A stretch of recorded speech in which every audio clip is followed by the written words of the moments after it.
I wish I could do this, but right now I can't do this. And that way you find that the relationship is, you don't really have issues. There's very little room for conflict because at the foundation of it all is respect, for everyone.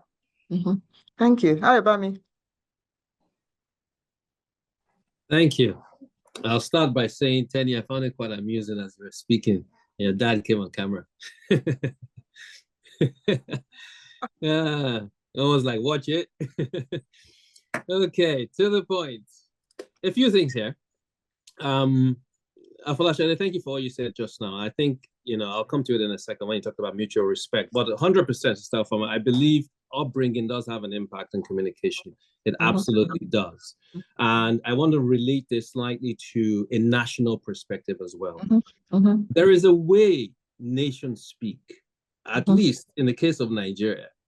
And I think in our case, sometimes it can be quite brash and harsh, when we attack one another in different forums, whether it's on subjects around politics or religion or whatever it might be.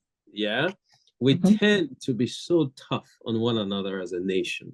And I think these are things that are beyond the home. That's why I mentioned that. Because you can teach the values and the ways of interacting and relationships and all that.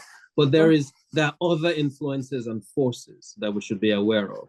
We may choose to do nothing about them. We may choose to actively, encourage them, or if, in fact, attenuate them. Whatever we choose to do, we should at least be aware that they exist. I think that's one thing for me.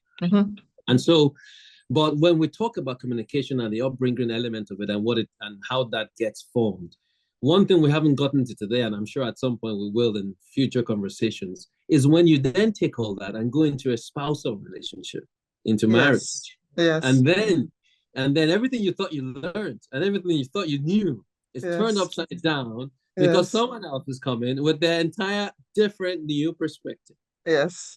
And you have to try to marry both. So I think definitely upbringing does have a key impact on communication, but only to an extent, right? There was a part of the question that talked about the differences between generations. And I kind of scribbled two things very quickly. I think one of the things that we've got to be, aware of is our views and the differences in them between issues like time to success. When is one defined to have been successful and how long does that take? And what do different generations see that to be? And of course, indeed, the very definition of success. What does it look like to say that I'm successful? So I have to be these very traditional lawyer, engineer, doctor sort of roles, or can I do other things and be content and happy and be influential in the world without being rigidly stuck to these things that the world, especially in our culture, tends to expect? So those are some of the things I think are the differences in generations. How do we plug the gap between the generations? I think more of these kinds of conversations. We have to be intentional about them. And at this point, I want to say a big well done and thank you to Better Life for this amazing platform and the opportunity and a series of conversations that have been going on. But can we make this issue topical? Because the only way to bridge the gap is to bring the generations together.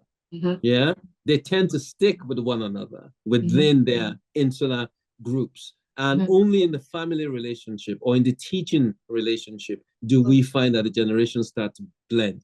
Can we do that outside of those formal situations and bring these conversations more nationally, more globally, whatever, to say, let's talk about this and how do we do that more? So, and I think for me, that is, there are strategies that we can think of around how do we bring the generations together to converse. And in those conversations, I think that there will be ultimately empathy. And to the last point, very quickly, Afolasade, you talked about mutual respect. I thought that was a brilliant point. Mutual respect is regardless of age. And I think what we must do as parents, teachers, whatever, is to find what we can respect in the other individual. Some of it is obvious and inherently built. So a child respects age, respects authority and all these things. But we must look into our children, into younger people, into people who are following us and find what we can respect in them. It might be ideas, thought patterns, skills, mannerisms. And when that is there, and I love to say this, and I'll end with this. I have friends that cross generations. And I think I talked about this in our pre-catch-up. Some of my friends are 6, 5 years old, and I love to genuinely call them friends. If not that I found something I could respect in them, it might just be their love for me, but I respect it. And in giving that respect, they give me respect back. And I think ultimately, if we can do that more in all our relationships, we'll have a better world. Thank you. Thank you very much. At this point, we have to sort of come to a close. And Deji, if you can give me a couple of minutes to just make a couple of comments. Now, a lot of what the three of you have said in answer to this question speaks to setting boundaries. And the thing I find, which is why the idea of mutual respect is really important, is that both parties set boundaries, by the way. We often think that it's only adults who set boundaries where children can't cross. Children, young people also set boundaries with a look in their eye. They may not be disrespectful, but if there's mutual respect and you say something and your child sits up and takes a look at you, you have to ask yourself, what did I say? What are they responding to? But there's a question here that I'd like to just address briefly. Parents who cannot afford schools where their children can express themselves. It is the sad reality of our times. And one of the things I've come to, maybe it's age, is that, very much like Jesus said that the poor will always be with us. And so what it is that when those children come out of those environments, if you meet them, be that mentor, be that coach, be that sponsor that can change their lives. You can't influence how they grew up, and what schools they went to, because that's a whole different thing. But you can influence how they become, who they become, by therefore mentoring them. So let me just sort of talk about a few of the things that we've talked about in this conversation. And I really have to thank all of you, Afolasade Ayobami and Teniola, for enriching the conversation. And one of the fears that Ayodeji had was that we're going to go past time, because it's a critical thing, this conversation we're having, and we can't finish it, is the truth of the matter. And I have other questions that I wanted to ask, which, as I looked at time, I just thought I can't ask those questions. Let me go to the last question, which sort of pulls everything together. So let me talk about some of the issues that we have with intergenerational relationships. One we've talked about is national culture.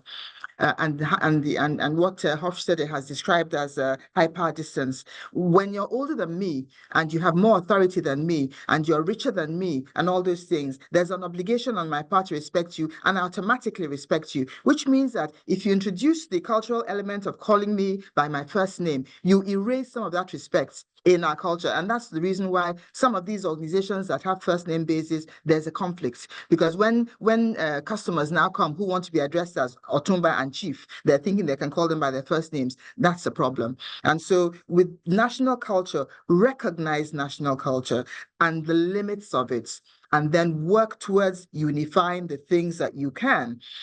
Respect, it should be mutual in any event. It has nothing to do with age. It has nothing to do with position. It is about human beings, recognizing that people are human beings. And that's something that has cut across our conversation.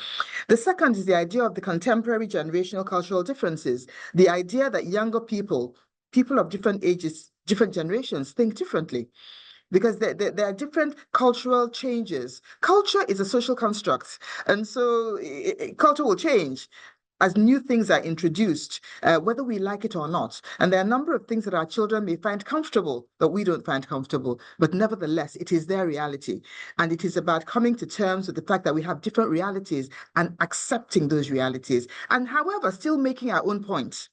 Still saying, this is how I feel about it. This is how you feel about it. Perhaps you can come to some understanding about each other's positions, because that will help to narrow or bridge the differences. Now, this scattered family syndrome of children living somewhere else and parents living somewhere else and siblings living in different places, it is what it is.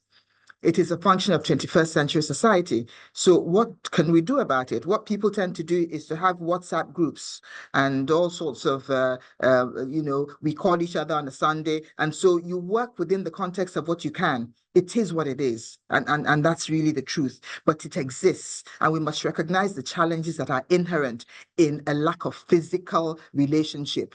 Because seeing people, talking to them is different from talking on the screen. If we were in a room talking about this now, it's very more passionate, and more people in the audience standing up and pointing and gesticulating, and we're seeing all of that, So there's a place for the physical, but we're doing this because it's the best way we can do it and get everybody. We're all in different places. So it gets us all together to be able to have this important conversation.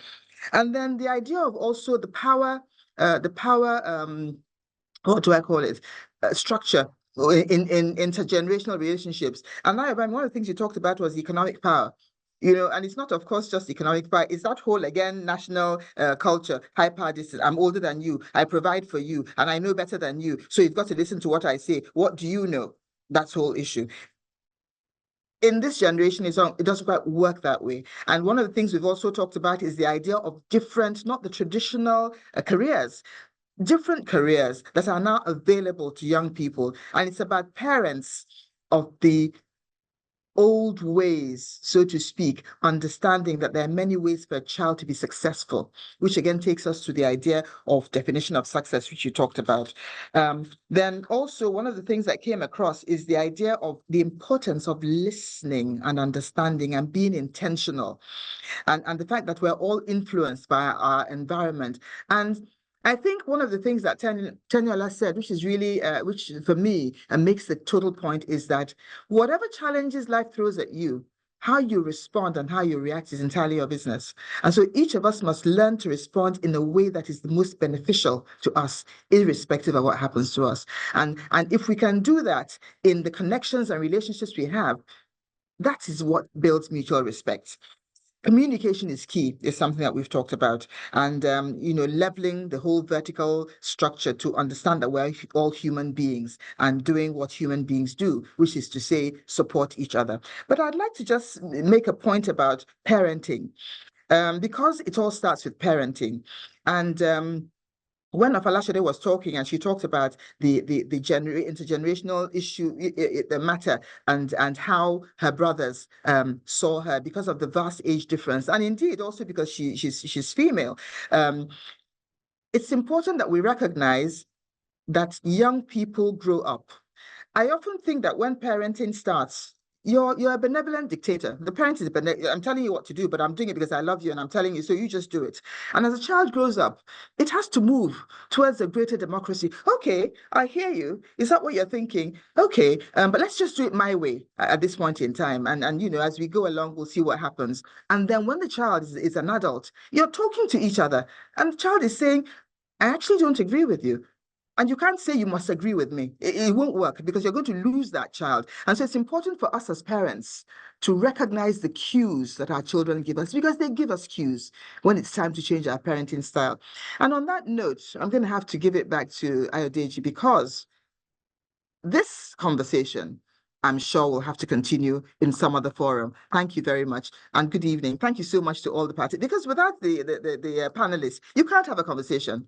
And so the minute I just found that, okay, my panelists are they're getting into it, I was really pleased, because I just thought, okay, I don't need to do much. I just need to throw the questions at them and they can take it and run. So thank you very much. Thank you, and good evening to all the attendees. Thank you. Thank you very much, sis. I mean, I felt you were rushing. It's really sad to put you in that situation. I knew that we were going to overrun. This is the first time we're overrunning, but for a good cause. And I really must thank all of you. I thank you, sis. I call her sis. I must thank you.